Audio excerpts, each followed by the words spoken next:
What do you think of when the Netherlands is mentioned?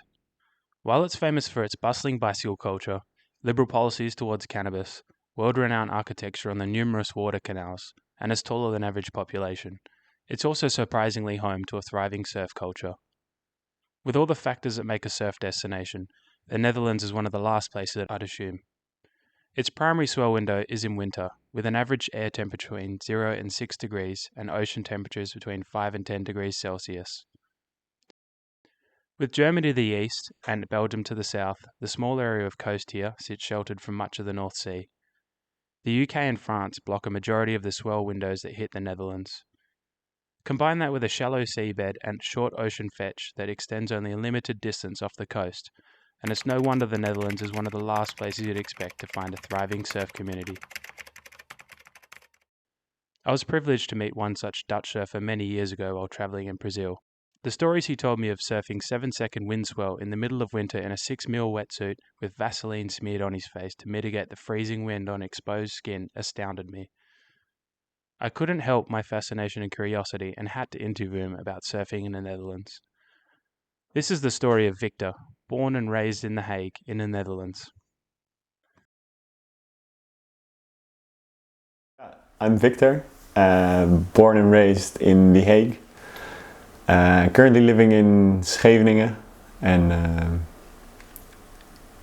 surfed since I was 16 years old. All right, how did you get into surfing? I started surfing when I was 16. A few friends of mine were surfing, and actually with high school we had for gymnastics at the end of the year. We did like a few weeks of surfing instead of gymnastics, and that really got me into surfing. And then my sister was already surfing before me, so all the gear was there. I could just borrow her. I only had to buy a wetsuit, and then I could borrow her board or borrow boards of friends of mine.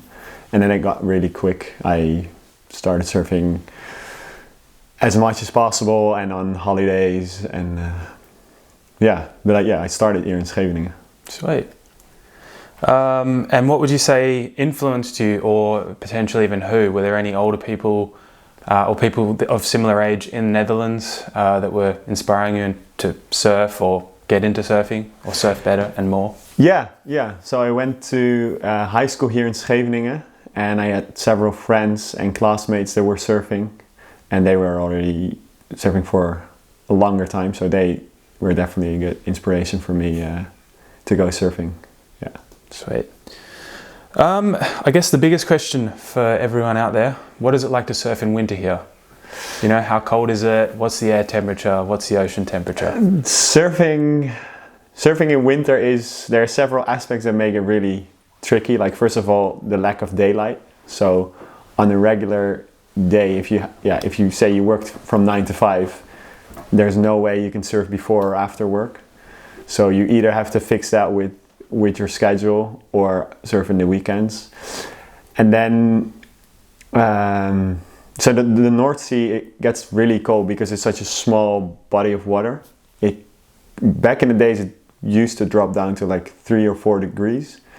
The most, and that means like you surf for an hour or 1.5 hour, and you're cold like more or less the whole time. But I guess last few years winters have not been that cold anymore, and also wetsuits of course got better. But still, I mean, it's a lot of effort we put in if you look at the quality of the waves. So there's a lot of people who just don't surf in winter. Which on the other hand is nice because it means it's not as busy. So that sort of leads to the next question. What are the conditions like normally, just say on average in winter when there is surf? Can you describe sort of the swell period, the wind, what are the waves like, the beaches, things like that? Yeah, so because the North Sea is so small, there's rarely any big period swells. I think on average we surf like 7-8 second period swells, I think once.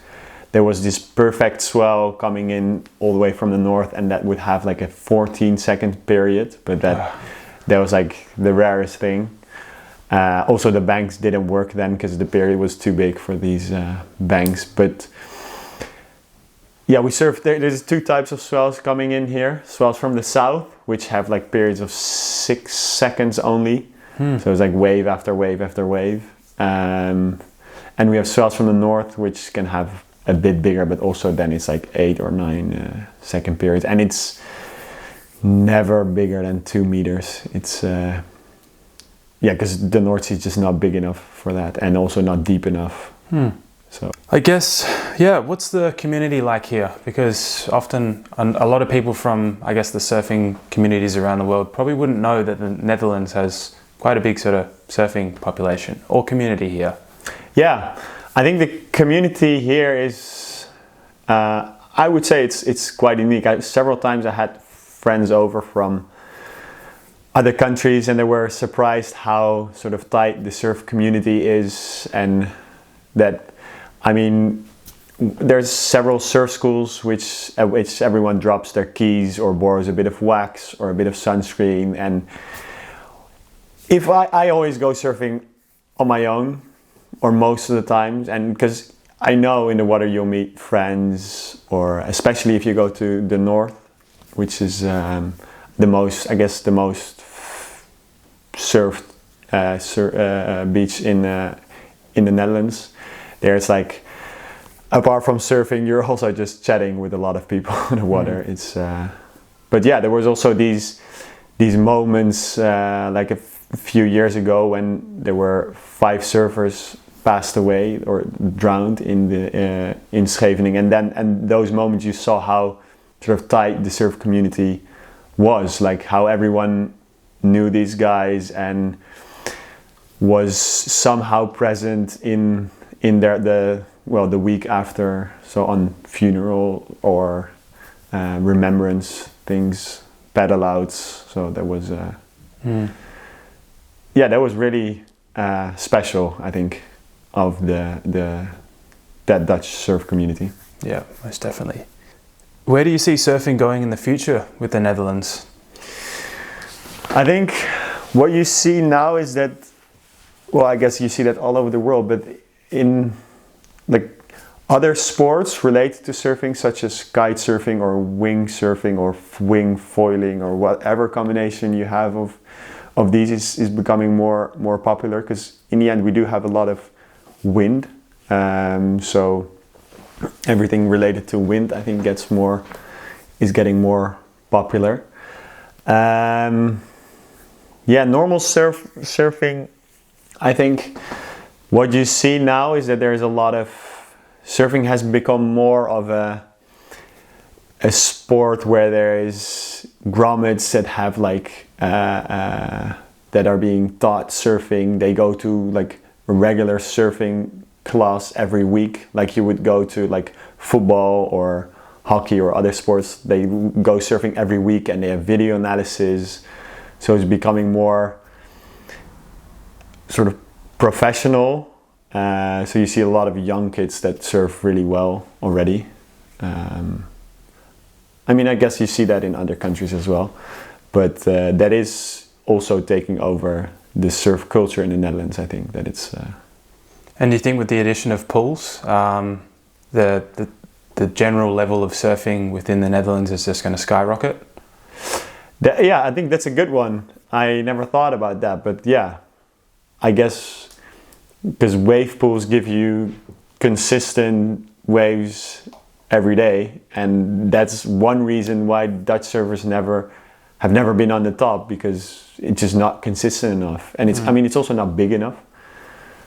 So yeah, now you see that in international surfing competitions, it's the sort of half Dutch or, I don't know, South Africans that happen to have a Dutch passport, or there are several local Dutch surfers that also join these competitions, but it's an interesting view. I guess the next question then is, where do the Dutch surfers go? What sort of, often you find say for instance in Florida, or places, maybe some parts of Brazil as well, or say the east coast of New Zealand or Australia, you're often not blessed with as many waves as say an exposed coast like Portugal or Western Australia or Indonesia, which then forces you to travel. Where do Dutch surfers usually go to travel for waves? What we do, as in what I do with a group of friends, we go to France is definitely the closest by. It's like a 10-12 hour drive depending on where you go in France, and we would do that for a long weekend. So if there's a swell coming, we would drive overnight and then surf for 3 days and then drive back over a longer weekend. But for longer, or fly to the UK, to Ireland, for example. And if you have longer, you would go to Portugal or Spain for 1 or 2 week trips. And I guess the good thing about the Netherlands is that salaries are quite high. So also flying to Indonesia or flying to South Africa, there's I guess the Dutch and South Africa they have their relation. So there's also but then wherever, South America, Mexico. Awesome. We go wherever. But yeah, for the short trips, it's France mainly. All right. So historically, the Netherlands, it's not an exposed coast. It doesn't sort of get the swells that say Portugal or Spain or England or Ireland would potentially be battered with. Where do Dutch surfers usually go when the waves aren't so good here? Or where do you usually go to sort of score waves? I think France is definitely the first option. We would for a long weekend for 3 days, we would drive down to France, which is like 10-12 hour drive. We would drive down there overnight and then surf straight away for 3 days and then return. And that could be wherever, Hossegor, more up north. And if you have longer, then we go to the UK, to Ireland, or Portugal, Spain, Morocco, depending on the season. And I guess in the Netherlands we have quite a lot of holidays and quite good salaries, so we fly to wherever, Indonesia, Mexico, South America, South Africa. Yeah. And on these trips, can you describe the best barrel you ever got, as well as the craziest ocean experience you ever had? I think best barrel will definitely be in Indonesia. There was either Uluwatu or Wejambu on Sumatra. Yeah, those are definitely I think Wejambu, it's called the Sumatran pipeline, and we had the perfect day with only 3 guys out, and it was also one of my first proper barrels, and that was scary but really nice. Yeah, really cool. And then the worst ocean experience was actually pretty recent. That was on a trip to Morocco, where we surfed, and I surfed a couple of times before, but on a smaller day, and you have a really sketchy pedal in and pedal out. You have to time it really well, but on a smaller day, the pedal in is doable but a bit sketchy. But apparently, what I found out on that bigger day, because that was a bigger day, and I thought, I've surfed here before, I know how to go in and out, and pedaling out worked fine. But then pedaling in, it was slowly getting dark, and I had to pedal in, and then I was at the sort of the keyhole where you had to get in, and then this huge set came in, so I couldn't make it in that keyhole, so I missed that one. Apparently there was a second keyhole. I didn't know of the second keyhole because I always use the first one. I missed that one as well, and then I was slowly sort of drifting off along the coast, and it was slowly getting darker, and there was only big waves and a cliff which I had to climb on. And then at one point I was like, okay, I have to get out here. what I did not know back then was that what people usually do, surfers, if it's that big, they just let themselves drift off along the cliff until there's a beach like 3 k's down. I didn't know that, so I thought, okay, I just have to get out. So I was waiting after the set and then paddle for my life and just started climbing up the rocks. And then literally, like when I just was high enough, there was a set coming and it crushed on that rock on which I just got out. And then I met this British guy and he walked and drove with me because he saw that I missed the keyhole and I didn't see him, but he said that he was indicating the second keyhole to me, but that I wasn't paying attention. So then he saw me sort of climbing out here and he was like, what the fuck is this guy doing? And this was already like 2 kilometers down, and then he gave me a lift back. Yeah, but that was nice. In general, Morocco has some scary paddle-ins and paddle-outs. Not to mention the urchins as well. Yeah. Huge urchins that pierce booties. Yeah. Oh, fantastic. Thank you, Vic. Anything else you want to say, I guess? To promote the Netherlands, or I guess the area, the Hague. Yeah, I guess the thing we discussed before about the interesting thing is that in the Netherlands we have some like man-made waves. So they in the south of here you have a surf spot that's, well, there used to be nothing, used to be in the middle of the ocean, but they built this island called for industrial purposes. And in that island they created, because it's suddenly from like deep water, there's an island, so there's a really steep sandbank which creates like, I think, the best barrel in the Netherlands, like really unique. Sick. And so we on like these specific conditions we drive down there and surf it over the high tide. But that is really interesting. That was a wave that just did not exist back in the days. And another thing is that, so because the Netherlands is slowly it's below sea level, so a big part of the Netherlands, and it's slowly getting worse, the situation. So they're putting extra sand on the beach, and they do this with these. What they do, they just create a big pile of sand in the sea, and then with the current that slowly moves along the coast. So there's this extra layer of sand everywhere. But when they do that, it always creates like a sort of point break.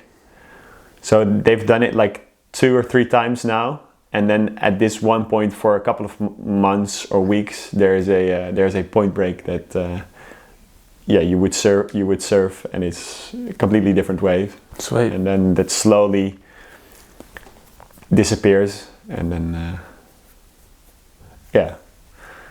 So that sort of would lead on then to the next question: is what's the best day you've ever seen in the Netherlands? Describe it, the lead up to that day. Everyone sort of chatting about the forecast, everyone sort of having that anxiety of where we're going to surf.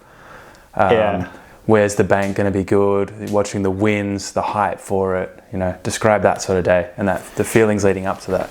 Yeah, I think so. So the best day in the Netherlands would definitely be if there is like this perfect storm that is somewhere near Norway. So it creates like a 11-12 second period swell, and that would just perfectly fit. And then at the right moment, it's just far away that there's no wind or offshores in Scheveningen.